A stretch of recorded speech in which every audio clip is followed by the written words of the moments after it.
Hello and welcome to your कक्षा। हम NCERT science of class 6 का फर्स्ट चैप्टर कर चुके हैं। उसी सीरीज़ में आज हम second chapter components of food पढ़ेंगे। Now the question arise from this topic only कि फूड का हमें इतना रिक्वायरमेंट क्यों होता है। तो फूड की रिक्वायरमेंट हम जैसे आप जानते हैं एक स्मॉल किड से हम डेली अपने साइज़ को इंक्रीज़ कर रहे हैं। तो डेली जो साइज़ इंक्रीज़ हो रहा है इसके लिए हमारी बॉडी को फूड की रिक्वायरमेंट होती है। जो हम फूड खाते हैं उसके बाद हमारी बॉडी को न्यूट्रिशन मिलता है जो हेल्प करती है हमें ग्रो करने में। तो हमारी ग्रोथ के लिए फूड की रिक्वायरमेंट है। सेकेंड, जब हमारी बॉडी ग्रोथ कर रही होती है तो अंदर हमारे बॉडी के जो टिश्यूज़ हैं, जो सेल्स हैं, वो उनका भी वर्कलोड अब इंक्रीज़ हो रहा होता है। उस टाइम पे बहुत सारे टिश्यूज़ रप्चर होते हैं, बहुत टिश्यू डैमेज होते हैं, तो उनके रिपेयरमेंट के लिए भी हमको फूड की रिक्वायरमेंट होती है। अब छोटे किड से बड़ा इंडिविजुअल तक जा रहे हैं तो हमारी एनर्जी भी इंक्रीज़ होती जाती है। पहले हम एक छोटी सी बॉटल लेकर ही थक जाते थे, तो आज हम बड़े भारी बैग लेके भी स्कूल आराम से जाते हैं। तो इसका मीन्स हमारी इंक्रीज़ हो रही है एनर्जी। तो एनर्जी के लिए भी हमको फूड की रिक्वायरमेंट है। और भी हमारे बहुत सारे लाइफ प्रोसेस हैं जैसे कि एक्सक्रीशन, ब्रीदिंग, रेस्पिरेशन, इन सब के लिए भी हमको फूड की या फिर न्यूट्रिशन की रिक्वायरमेंट होती है। तो organism need food to number 1 obtain energy, number 2 obtain material for growth के लिए, थर्ड हमारे टिश्यू के रिपेयर के लिए, और फोर्थ वन लाइफ प्रोसेसेस के लिए। नाउ फूड क्या है इसको समझाना है। तो food is one of the basic requirement of living organism. It is required for growth, development and wear and tear of the body tissue. तो हमारी ग्रोथ के लिए, हमारे डेवलपमेंट के लिए और हमारी बॉडी के टिश्यूज़ के रिपेयरमेंट के लिए हमको फूड की रिक्वायरमेंट होती है। तो इस टॉपिक में हम फूड तो समझ गए हैं। अब हमारे पास एक टर्म और आता है कंपोनेंट्स। कंपोनेंट्स का मीनिंग क्या है? जैसे हमने फर्स्ट चैप्टर में पढ़ लिया था कि इंग्रेडिएंट क्या होते हैं। अगर किसी ने फर्स्ट चैप्टर वाली वीडियो नहीं देखी है तो अभी जाके फर्स्ट चैप्टर की वीडियो भी देख लें। इंग्रेडिएंट क्या होते हैं? जो भी हम एक पर्टिकुलर डिश बनाते समय जो भी हमको आइटम्स रिक्वायर होते हैं वो उस फूड की या उस डिश की इंग्रेडिएंट होते हैं। हमने एग्जाम्पल लिया था राइस का। राइस बनाते समय हमें राइस और वाटर चाहिए, तो राइस और वाटर उस राइस को बनाने के लिए दोनों इंग्रेडिएंट हो जाएंगे। तो अब ये जो इंग्रेडिएंट हैं, ये जो एक पर्टिकुलर डिश को बनाने के लिए जो भी इंग्रेडिएंट होते हैं उनमें कुछ कंपोनेंट्स होते हैं। फॉर एग्जांपल जैसे हमने इंग्रेडिएंट ले लिया, हम वेजिटेबल करी बना रहे हैं। वेजिटेबल करी को बनाने के लिए हमें वेजिटेबल चाहिए, तो हमने वेजिटेबल में एक पोटैटो लिया, तो ये इंग्रेडिएंट हो गया। अब ये जो पोटैटो है इसमें कंपोनेंट है कार्बोहाइड्रेट। इस पोटैटो के अंदर कार्बोहाइड्रेट प्रेजेंट होगा जो कि हमारी बॉडी को इंस्टेंट एनर्जी प्रोवाइड करेगा। तो ऐसे ही जितने भी इंग्रेडिएंट होते हैं उन पर्टिकुलर इंग्रेडिएंट में कुछ ना कुछ कंपोनेंट्स होते हैं। इसको हम आगे और भी समझते रहेंगे। Next is the nutrient. Food means the component of food which are required by our body for growth, development and wear and tear of our body are called nutrients. तो हमारे फूड में कुछ कंपोनेंट होते हैं। मैंने जैसे बताया food ingredient से बनेगा और वो इंग्रेडिएंट में कंपोनेंट प्रेजेंट होंगे। तो ये जो कंपोनेंट होते हैं जो भी बॉडी को रिक्वायर्ड होते हैं ग्रोथ के लिए, डेवलपमेंट के लिए, अपने टिश्यूज़ के रिपेयरमेंट के लिए, तो इनको ही न्यूट्रिशन कहते हैं। अब कौन कौन से कंपोनेंट हमारे बॉडी को रिक्वायर्ड होते हैं या कौन से कंपोनेंट फूड में प्रेजेंट होते हैं? कार्बोहाइड्रेट प्रेजेंट होंगे, फैट प्रेजेंट होगा, प्रोटीन प्रेजेंट होते हैं, विटामिन्स प्रेजेंट हैं एंड मिनरल्स प्रेजेंट हैं। तो हम इसको और पढ़ेंगे। तो मेजर न्यूट्रिएंट्स ऑफ फूड के मेजर न्यूट्रिएंट्स क्या हैं? Carbohydrate, fat, protein, minerals, vitamin. Water और रफेज को हम न्यूट्रिशन में काउंट नहीं करते, although they are also very essential for our body. इसको भी अभी हम आगे की नेक्स्ट स्लाइड्स में कवर करेंगे। तो हमारे बॉडी में जो फंक्शंस होते हैं उनके अकॉर्डिंगली हमने न्यूट्रिशंस को डिवाइड किया है इनटू 3 पार्ट। कुछ न्यूट्रिशन ऐसे होते हैं जो बॉडी बिल्डिंग में हेल्प करते हैं या उनको बॉडी बिल्डिंग फूड्स भी बोला जाता है, जो हमारी बॉडी को बिल्ड करने में हेल्प करेंगे। तो वो होती हैं प्रोटीन। तो बॉडी बिल्डिंग फूड में हम बोलेंगे प्रोटीन को, जितने भी प्रोटीन होंगे उनको बोलते हैं बॉडी बिल्डिंग फूड। फिर कुछ फूड ऐसे होते हैं जो हमको एनर्जी प्रोवाइड करते हैं, जैसे कि कार्बोहाइड्रेट एंड फैट जो होता है ये हमको एनर्जी प्रोवाइड करते हैं, इसीलिए हम इन्हें एनर्जी गिविंग फूड बोलते हैं। थर्डली हमने प्रोटेक्टिव फूड की कैटेगरी में रखा है विटामिन्स एंड मिनरल्स को, because they help protect our body. Okay, what do various nutrition do for our body? तो हमने ये तो पढ़ लिया कि न्यूट्रिशन क्या है, तो अब हम पढ़ेंगे कि ये जो जितने भी हमने न्यूट्रिशन के बारे में पढ़ा, carbohydrate, fats, protein, vitamin, minerals, ये हमारी बॉडी में करते क्या हैं। तो सबसे पहले हम पढ़ेंगे कार्बोहाइड्रेट को। कार्बोहाइड्रेट और फैट्स दोनों को ही एनर्जी गिविंग फूड कहते हैं। तो इसका मतलब तो सिंपल है कि एनर्जी तो देंगे हमें। तो carbohydrate they are the main energy giving food, ये हमको एनर्जी प्रोवाइड करते हैं।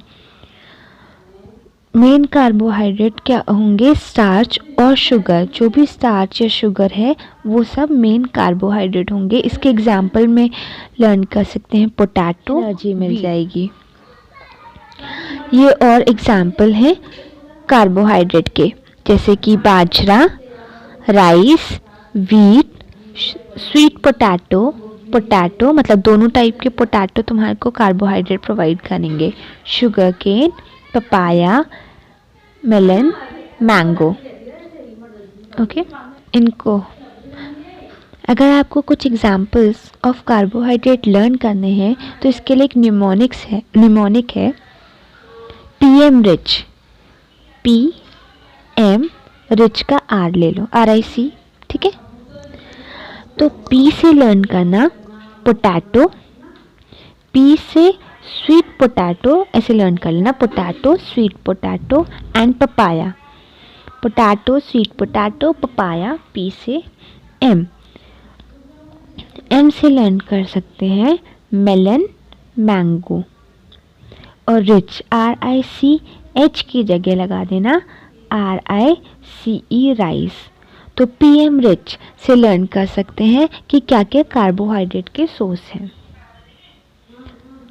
नेक्स्ट, अगर हमको टेस्ट करना है कि इस पर्टिकुलर फूड में कार्बोहाइड्रेट प्रेजेंट है या नहीं, तो हमने पढ़ा था कि कार्बोहाइड्रेट को जो मेन कार्बोहाइड्रेट हैं वो स्टार्च और शुगर के फॉर्म में। तो हम स्टार्च का टेस्ट कर लेंगे, तो इससे हमको कार्बोहाइड्रेट की प्रेजेंस का पता चल जाएगा। तो इसके लिए एक पोटैटो लेना, उसको पील ऑफ कर देना, ठीक है। पोटैटो लेना, पील ऑफ करना, उसमें 2 या 3 ड्रॉप्स ऑफ आयोडीन सॉल्यूशन को put on. Blue black colour of iodine आपको इंडिकेट करता है कि starch is present in that particular food item. और अगर नहीं होता है, मतलब ब्लू ब्लैक कलर नहीं होगा आयोडीन का, तो इसका मतलब कि स्टार्च एब्सेंट है। Next is the protein. Protein कौन से फूड थे? जो बॉडी बिल्डिंग फूड है। तो बॉडी बिल्डिंग फूड, पहले तो प्रोटीन क्या है, बॉडी बिल्डिंग फूड है।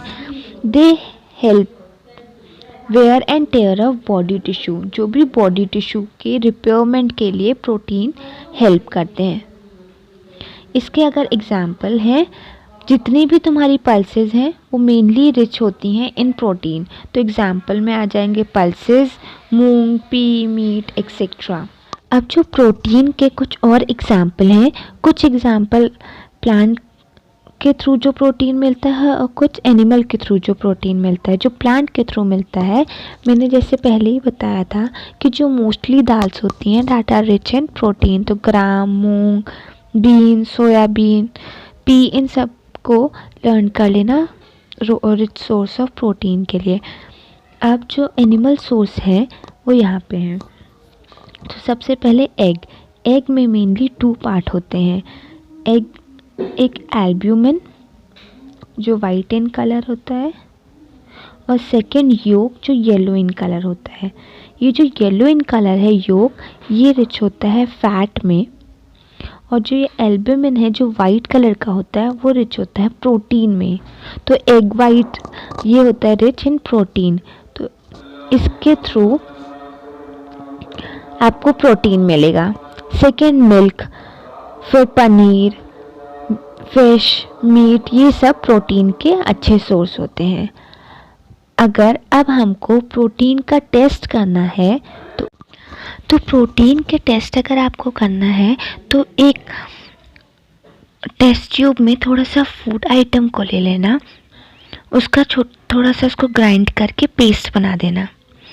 अब उस पेस्ट में जो टेस्ट ट्यूब में ले रखा है उसमें 10 ड्रॉप्स ऑफ वाटर ऐड करना और अच्छे से शेक कर लेना।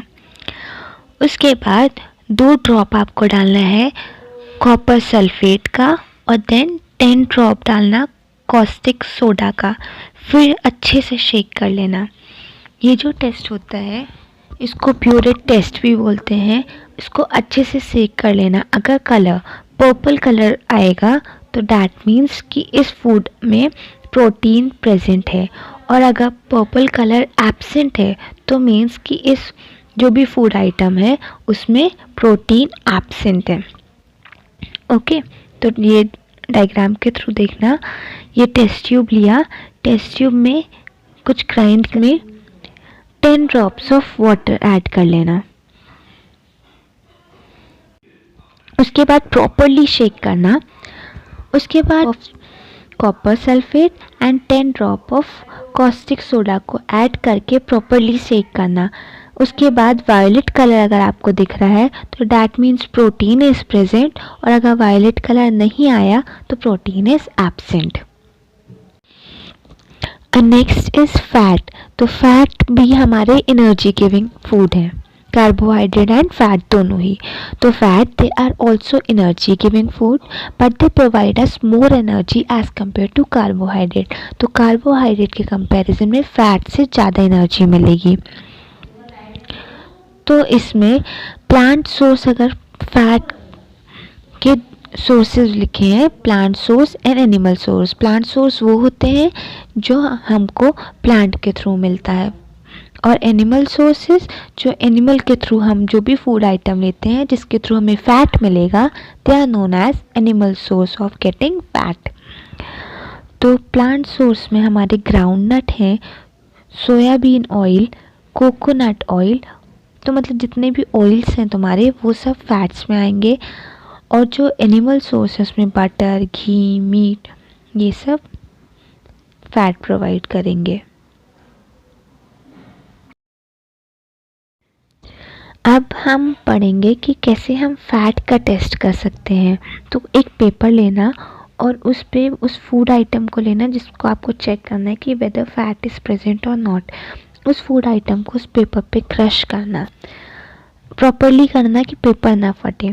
तो ऐसे बहुत सारे फूड आइटम हैं जिसमें वाटर प्रेजेंट होता है, तो हम डिफ्रेंशिएट नहीं कर पाते इनिशियल स्टेज पे कि whether it is an oily patch और whether it is a water.